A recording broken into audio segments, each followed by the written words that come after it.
rekan media, teman-teman, hari ini kami menghadirkan banyak saksi ya, yang sangat jelas, yaitu pertama kaitan dengan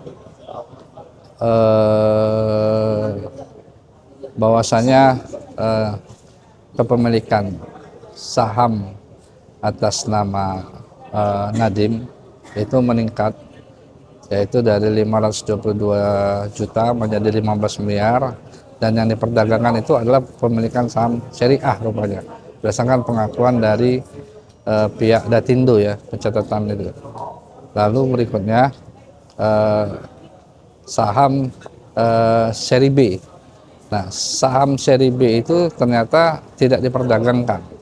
Yang menarik adalah 3 hari sebelum Pak Nadiem melepas sebagai menteri, dia memberikan kuasa kepada BO-nya, yaitu Andre, Kelvin, dan kawan-kawan, 2 surat kuasa ini, yaitu kuasa pertama untuk PT Akap, yaitu sebelum dia memberikan kuasa PT Akap, dia memerintahkan untuk mengkonversikan sahamnya Andre dan ini menjadi saham seri B. Tujuannya apa? Tujuannya supaya agar BO-nya Andre ini mendapatkan hak multiple 30/1 yang bisa menjadi nanti mengendalikan, mewakili kepentingannya Pak Nadiem di PT Akap. Lalu ada kuasa untuk anak-anak perusahaannya, PT Gojek Indonesia. Tadi sudah saya sampaikan juga, kuasa itu kaitan dengan bagaimana nanti persetujuan aksi korporasi yang dilakukan oleh Andre dan kawan-kawan itu, termasuk aliran uang 809 miliar itu atas permintaan dan persetujuan Nadiem. Terus berikutnya adalah tadi kita juga menghadirkan saksi dari Pusdatin. Nah, ini perdebatannya adalah berdasarkan fakta dari data Pusdatin. Chromebook device CDM itu yang bisa digunakan itu, literasi yang bisa digunakan itu dari 1,6 juta pengadaan itu hanya 26.000, hanya 0,15%. Bayangkan, hanya 0,5%.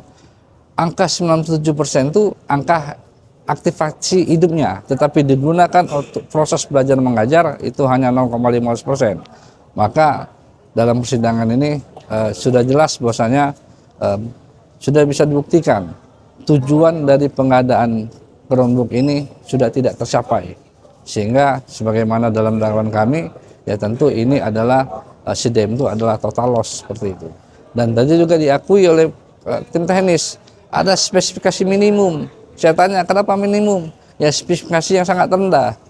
Ya, saya menggunakan, saya tanya apakah sangat rendah? Ini spesifikasi yang memang tadi diakui nanti akan diadakan pengadaan lagi. Nah, makanya saya katakan ini pengadaan TIK Chromebook ini pertama adalah tidak mencapai sasaran tujuan proses belajar mengajar, hanya 0,5%.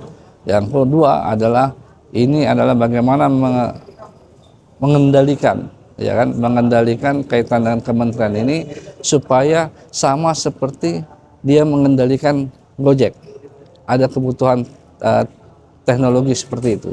Nah, yang sangat disayangkan adalah pertama itu tadi bagaimana pengendalian ini, ya kan, Nadiem mendapatkan saham yang meningkat, ya kan, dari akta. Bayangkan 522 juta menjadi 14 miliar lebih. Bagaimana cara meningkatnya sudah saya jelaskan, sudah terbukti melalui Singapura, perusahaan investment di Singapura, dengan keputusan dia sendiri, ya kan.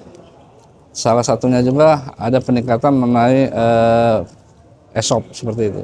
Nah, jadi saya melihat bahwasanya, ya kan, ini bukan hanya memperkaya Nadiem 809 miliar, tetapi memperkaya Nadiem pertama adalah saham dari peningkatan saham tersebut dan 15 miliar lebih saham, dan itu dinilaikan dengan uang seperti itu. Saya rasa itu ya teman-teman ya.